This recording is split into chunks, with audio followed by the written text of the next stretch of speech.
This channel does not promote any violent, harmful, or illegal activities. All content provided by this channel is meant for an educational purpose only. যদি MDH kitchen king কিচেনে থাকি তো আমরা যা ইচ্ছে তৈরি করতে পারি। বেগুনের ভর্তা, আলু কপি, ভিন্ডি মশলা, আরো অনেক কিছু। পাসপোর্ট জালিয়াতি মামলায় ধৃত পাকিস্তানি নাগরিক আজাদ মল্লিকের ভারতীয় ভিসার তথ্য চেয়ে বিদেশ মন্ত্রকের দ্বারস্থ এনফোর্সমেন্ট ডিরেক্টরেট। বছর 6 আগে বাংলাদেশ থেকে ভারতের ভিসা পেয়েছিল এই পাকিস্তানি আজাদ। জানতে পেরেছে কেন্দ্রীয় এজেন্সি। বাংলাদেশ থেকে ভিসার আবেদন করে আজাদ। ভিসার আবেদনে কি কি নথি দিয়েছিল আজাদ, সেই নথি যাচাই কিভাবে হয়েছিল, আজাদকে ভারতীয় ভিসার অনুমোদন কিসের ভিত্তিতে দেওয়া হয়, সেই তথ্য বিদেশ মন্ত্রকের থেকে জানতে চেয়েছে এনফোর্সমেন্ট ডিরেক্টরেট খবর সূত্র মারফত। আজাদ মল্লিকের পাকিস্তানি নাগরিক আজাদ মল্লিকের ভারতীয় ভিসা তথ্য চেয়ে বিদেশ মন্ত্রকের দ্বারস্থ এবার এনফোর্সমেন্ট ডিরেক্টরেট। কিভাবে এই পাকিস্তানি নাগরিক আজাদ মল্লিক কিভাবে ভিসা পেল, কি কি সে ডকুমেন্ট সাবমিট করেছিল, পাসপোর্ট জালিয়াতি মামলায় ধৃত এই পাকিস্তানি নাগরিক আজাদ মল্লিক আপনারা জানেন। এবার এই যে ভারতের ভিসা পেল কিভাবে এবং কি কি তথ্য সে দেয়, তখন আমরা জানবো আরো বিস্তারিত। এই নিয়ে আরো আপডেট নেব। সুজয় রয়েছে আমাদের সঙ্গে। সুজয়, এই যে আজাদ মল্লিক কি করে সে ভিসা পেল এবং কি কি ডকুমেন্টস সাবমিট করেছিল, সেই সমস্ত বিষয়ে এবার তদন্ত ইতিমধ্যেই শুরু হয়েছে। এনফোর্সমেন্ট ডিরেক্টরেট ঠিক কি কি আবেদন জানিয়েছে এখনো পর্যন্ত এই আজাদ মল্লিক নিয়ে? দেখো, সূত্র মারফত যেটা জানা যাচ্ছে যে ইডির তরফ থেকে বিদেশ মন্ত্রকের কাছে জানতে চাওয়া হয়েছে যে এই আজাদ মল্লিক, যার পাকিস্তানি নাম আজাদ হোসেন, সে পাকিস্তানের নাগরিক, সেই আজাদ মল্লিক বাংলাদেশ থেকে যখন ভারতের ভিসা জন্য আবেদন করে, সেই ভিসার আবেদনপত্রে সে কী কী নথি ব্যবহার করেছিল, তার যে পাসপোর্ট দিয়েছিল সেই পাসপোর্ট জাল ছিল কিনা, কিসের ভিত্তিতে তাকে ভারতীয় ভিসা দেওয়া হয় এবং কেন সে ভারতীয় আসছিল সেই বাবদ কী কী তথ্য জানানো হয়। তার কারণ ইডি সন্দেহ করছে যে বাংলাদেশ থেকেও সে জাল নথি দিয়েই ভিসার জন্য আবেদন করেছিল। সেক্ষেত্রে একজন পাকিস্তানি নাগরিকের ভারতে চলে আসা, কিন্তু যে কারণে একটা উদ্বেগ যে ভারতে বসেই সে এই জাল পাসপোর্টের র্যাকেট চালাচ্ছিল এবং অনেক বাংলাদেশিকে সে এরকমভাবে পাসপোর্ট বানিয়ে দিয়েছে যারা ইতিমধ্যে বিদেশে চলে গিয়েছে। তাই এ ধরনের একজন পাকিস্তানি কি তথ্যের উপর ভিত্তি করে ভিসার আবেদন করলো, কেনই বা তার ভিসাতে অনুমোদন দেওয়া হলো? তার কারণ তুমি জানো যে ভিসার অনুমোদন কিন্তু বিদেশ মন্ত্রকের তরফ থেকে দেওয়া হয়, অর্থাৎ কোনো একজন ব্যক্তি যে দেশে যায় সেই দেশের সরকারের তরফ থেকে ভিসার অনুমতি দেওয়া হয়। সেক্ষেত্রে এই আজাদকে কিসের ভিত্তিতে দেওয়া হলো, কোন কোন নথির ভিত্তিতে দেওয়া হলো, কবে সে আবেদন করেছিল, সেই আবেদনগুলির ক্ষেত্রে যে ভেরিফাই করা, সেই ভেরিফিকেশন প্রসেসে সমস্ত নথি যাচাই করা হয়েছিল কিনা, এই সংক্রান্ত বিশেষ সব তথ্য ইডির তরফ থেকে চাওয়া হয়েছে। তার কারণ ইডি আজাদকে গ্রেফতার করেছে, সেই মামলার তদন্ত চলছে এবং খুব শীঘ্রই চার্জশিট দিতে চলেছে এনফোর্সমেন্ট ডিরেক্টরেট। তাই তার আগে এই সংক্রান্ত খুঁটিনাটি তথ্য, তার পাকিস্তানি নাগরিকত্বের যে সংক্রান্ত তথ্য, এই তথ্যগুলি যাচাই করা তদন্তের ক্ষেত্রে অত্যন্ত জরুরি বলেই তারা মনে করছে। সেই কারণে বিদেশ মন্ত্রকের কাছে তারা এই সংক্রান্ত তথ্য চেয়েছে। এর আগেও যেহেতু তদন্তকারীরা জানতে পেরেছেন যে এই আজাদ, একটু জানতে চাইবো সুজয়, এই জায়গায় একটু তোমাকে থামিয়ে একটা বিষয় জানতে চাইবো। যখনই আমরা অন্য কোনো দেশে যাওয়ার জন্য ভিসার অ্যাপ্লাই করি, আমরা দেখি সাধারণত প্রচুর ডকুমেন্ট সেখানে জমা করতে হয় এবং শুধুমাত্র তাই না, আমাদের একটা ইন্টারভিউ প্রসেসের মধ্যে দিয়েও যেতে হয়।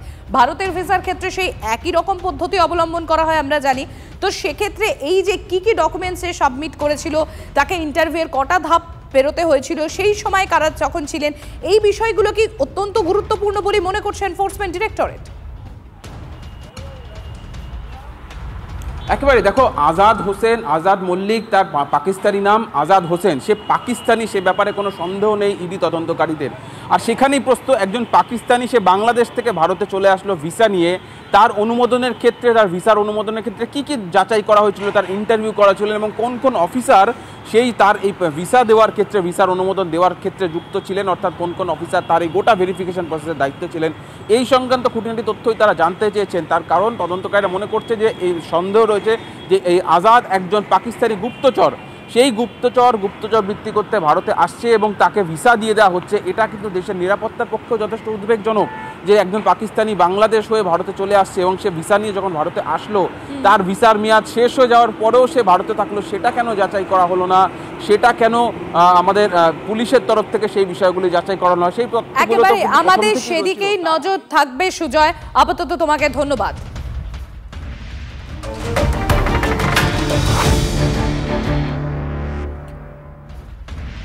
এদিকে আরো একটা গুরুত্বপূর্ণ খবরের দিকে আমাদের নজর থাকছে। পাঞ্জাব থেকে আরো এক পাক চর গ্রেফতার।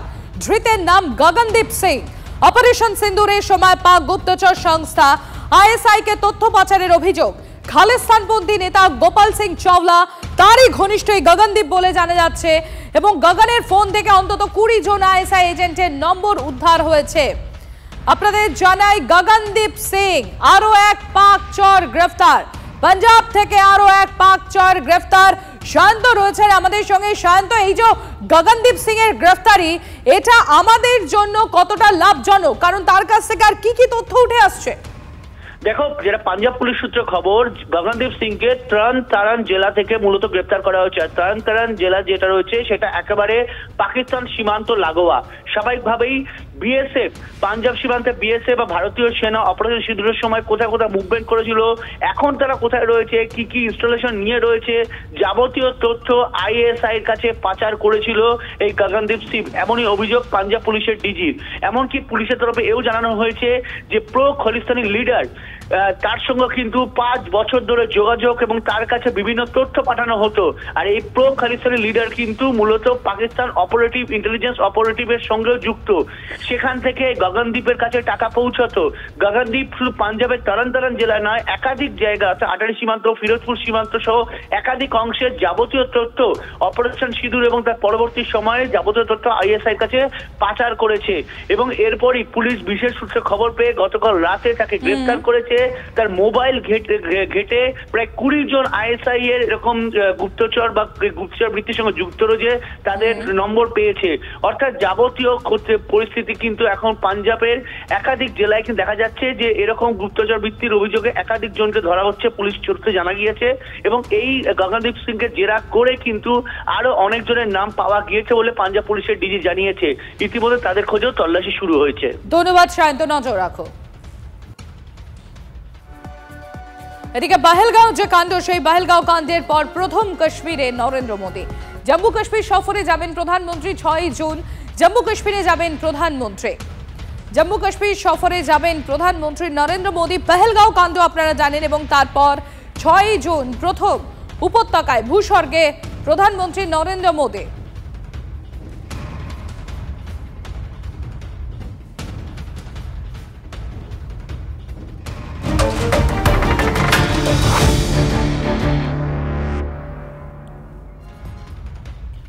লস্কর কমান্ডার আর লস্কর কমান্ডারের সুরেই কথা পাক মন্ত্রীর। লস্কর কমান্ডার সাইফুল্লাহ খালিদকে সমর্থন পাক মন্ত্রী মালিক আহমেদ খানের। তদন্ত ছাড়াই সাইফুল্লাহকে দোষী সাব্যস্ত করেছে ভারত। ভারতের যুক্তির পিছনে কোনো প্রমাণ নেই তো মালিক আহমেদ খানের। সাইফুল্লাহ জনসভাতে অংশ নেন পাক মন্ত্রী মালিক আহমেদ খান। কয়েকদিন আগেই জনসভা থেকে ভারতকে আক্রমণ সাইফুল্লাহ। अगर आपने एक परसेप्शन बना ली है और उस परसेप्शन में आप मुझे दहशतगर्दी का इल्ज़ाम बगैर तहकीक किए, बगैर इन्वेस्टिगेशन किए, आप इन्वेस्टिगेशन करते, तहकीक करते और तहकीक करने के बाद आप किसी को मोरद इल्ज़ाम ठहराते कि ये, आपने तो 2 दिन के अंदर अंदर उसकी FIR भी काटी। उस FIR के भी इन्वेस्टिगेशन भी कोई कंप्लीट नहीं हुई, उसमें कोई एविडेंस नहीं है, कोई शहादत नहीं है, और आपने मेरी क्रॉस बॉर्डर टेररिज्म कर दी। आपने जो दहशतगर्दी की, आप बड़े दहशतगर्द हैं कि सैफुल्लाह बड़ा दहशतगर्द है। मोदी जो अपने 25 लोगों को खुद कत्ल करके बहाना बनाता है, वो क्या कोई शख्स जो अपने हुलिये की बुनियाद पे जांचा जाएगा कि कौन दहशतगर्द है? 25 लोग खुद कत्ल करता है और अकेला पहलगाम तो नहीं, पुलवामा में भी यही करता है और कोई सबूत नहीं है। हमने न्यूट्रल इन्वेस्टिगेटर्स की बात की कि न्यूट्रल इन्वेस्टिगेटर्स आके इसको कर लें। শর্মিষ্ঠা পানোলি মামলা এবার নতুন টুইস্ট।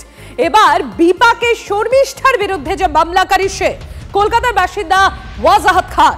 কামাখ্যা মন্দির নিয়ে আপত্তিজনক পোস্টের অভিযোগে তারই বিরুদ্ধে এবার অসম পানবাজার সাইবার ক্রাইম থানায় অভিযোগ দায়ের হয়েছে। ভাবাবেগে আঘাতের অভিযোগে মামলা রুজু অসম পুলিশে। কলকাতা পুলিশের সাইবার ক্রাইম শাখাতে ওয়াজাহাতের বিরুদ্ধে অভিযোগ এক ব্যক্তি, যদিও ওয়াজাহাত খান পলাতক। লালবাজার সূত্র মারফত সেই খবরই পাওয়া যাচ্ছে এবং ওয়াজাহাতকে অসম পুলিশের কাছে হস্তান্তরের আর্জি অসমের মুখ্যমন্ত্রী Himanta Biswa Sarma. A case has been registered against him, so our police will go to West Bengal and will request government of West Bengal to hand over him to Assam.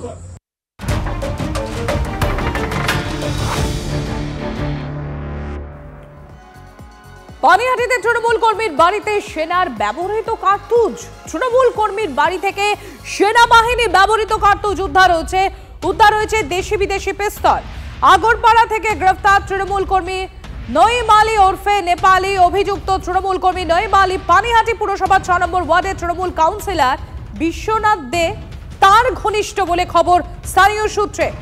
অনন্ত রয়েছেন আমাদের সঙ্গে। অনন্ত, এই মুহূর্তে কি আপডেট পাচ্ছ? তৃণমূলের নেতা, তৃণমূলের কর্মী, অথচ তার বাড়ি থেকেই সেনাবাহিনীর ব্যবহৃত দেশি বিদেশি পিস্তল উদ্ধার হচ্ছে, কার্তুজ পাওয়া যাচ্ছে। তৃণমূল নেতৃত্ব তারা কি বলছে? দেখো, যে কার্তুজ পাওয়া গেছে, যেটা পুলিশ ভার্সন, যে তার বাড়ি থেকে 4টে পাইপগান পাওয়া গেছে আর কার্তুজ পাওয়া গেছে 38 রাউন্ড পাইপগানের, আর বাকি 318 রাউন্ড পাওয়া গেছে নাইট্রো লাইভ অ্যামিউনিশন, অর্থাৎ যেগুলো যুদ্ধে ব্যবহৃত হয়, যের মধ্যে বিস্ফোরক ভরা থাকে। এই নাইট্রো লাইভ অ্যামিউনিশন কোত্থেকে পেল? এই স্বয়ংক্রিয় যে টোটা গুলি, এই কার্তুজ কোথা থেকে পেল? এই মুহূর্তে খর্দা থানায় তার জিজ্ঞাসাবাদ করছে নেপালিকে, অর্থাৎ নঈম আক্তারকে পুলিশ দফায় দফায় জিজ্ঞাসাবাদ করছে।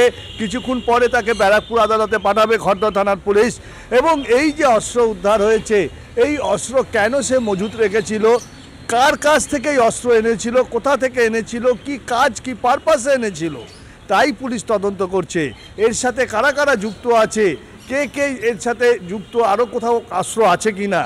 যে কার্তুজ বিতর্কে এলাকায় মানুষের মধ্যে একটা আতঙ্ক ছড়িয়েছে, যে নাইট্রো লাইভ অ্যামুনিশন, যে অ্যামুনিশন যুদ্ধে সেনাবাহিনী ব্যবহার করে, সেই কার্তুজ নেপালি কি করবে, অর্থাৎ নঈম আক্তার সেই কার্তুজ দিয়ে কি করবে?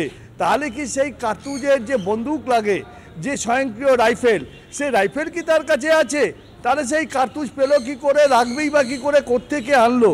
যে কার্তুজ থাকার কথা সেনাবাহিনীর হাতে, সেই কার্তুজ কেন খর্দায়ের পানিহাটির নয়াবস্তির এই নেপালির হাতে? কোন পথ দিয়ে আসছে এই অস্ত্র? টোটালটাই ছানবিন করছে ব্যারাকপুর পুলিশ কমিশনারেটের বিশেষ টিম। দেখো, এই ঘটনায় কিন্তু এলাকার আর তাদের যারা সাকরেদ আছে, অর্থাৎ নেপালির যারা সাকরেদ আছে, সেই সাকরেদদের অনন্ত সঙ্গে থাকো। আমরা এই নিয়ে কথা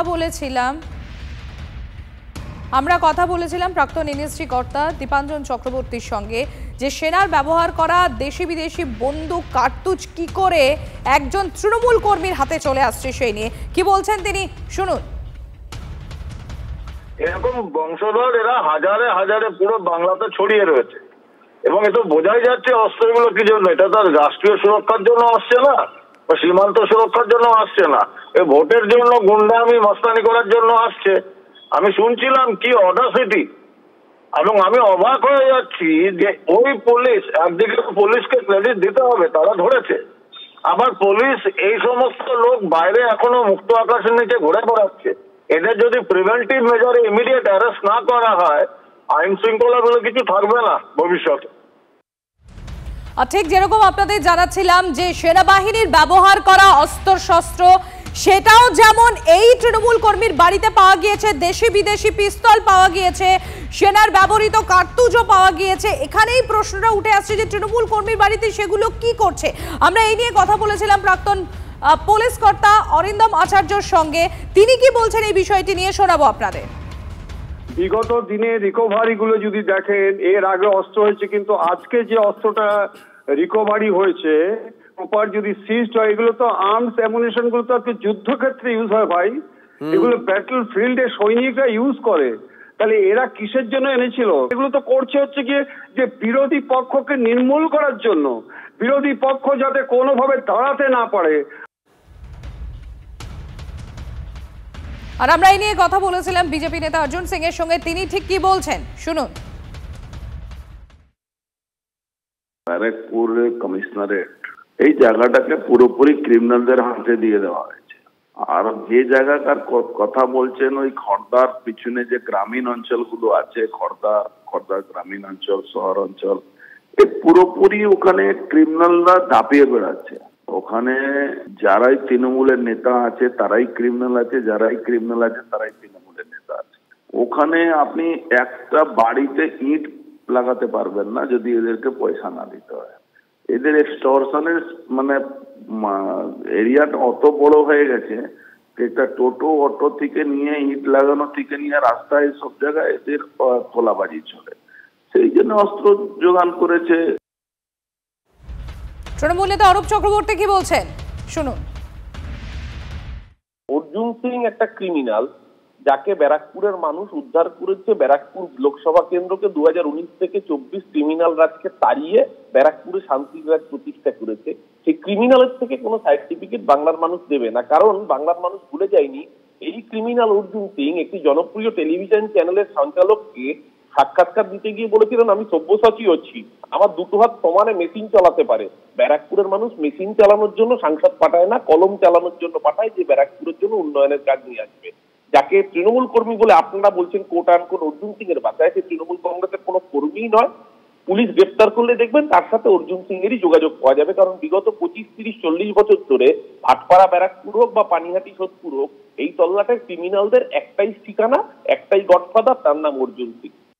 বাহ, এবার হয়েছে স্বাদ। হ্যাঁ, অপূর্ব স্বাদ। এমডিএচ এর চাঙ্কি চাট মশলা, জীবনে আসল স্বাদ জাগলো। আসল মশলা এমডিএচ।